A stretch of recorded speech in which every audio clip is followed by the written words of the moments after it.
আমি আসলে কাজের মধ্যেই আছি। বিগত দিনেও কাজের মধ্যেই ছিলাম, আগামীতেও থাকব। আমি মুহিবুল্লাহ শেখ জিশান, জাহাঙ্গীরনগর বিশ্ববিদ্যালয়ের শিক্ষার্থী।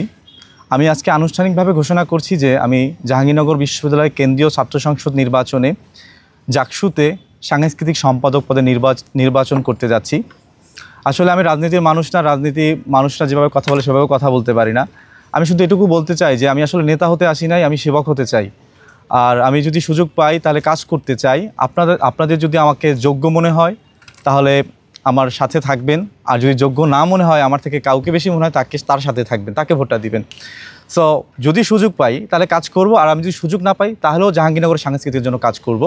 আর সম্পর্কে আসলে আমি কিছুই বলছি না। আমি আমার বিশ্ববিদ্যালয়ের শিক্ষার্থী যারা আছে তাদের সাথে কথা বলে আলোচনা করে তারপর আমি আমার নির্বাচনী ইস্তাহার, তাদের দাবি দেওয়া শুনে আমি এটা ঘোষণা করব। আর আপনারা জানেন যে আমি জাহাঙ্গীরনগর বিশ্ববিদ্যালয়ে পড়াশোনা করছি। বিগত প্রায় 5 বছর ধরেই বিশ্ববিদ্যালয়ের সাংস্কৃতিক অঙ্গনে কাজ করে যাচ্ছি।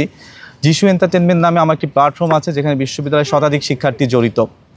আমরা যে সর্বশেষ কাজ করেছি 12 ফেল, সেখানেও বিশ্ববিদ্যালয়ের 4 শতাধিক শিক্ষার্থী ছিল।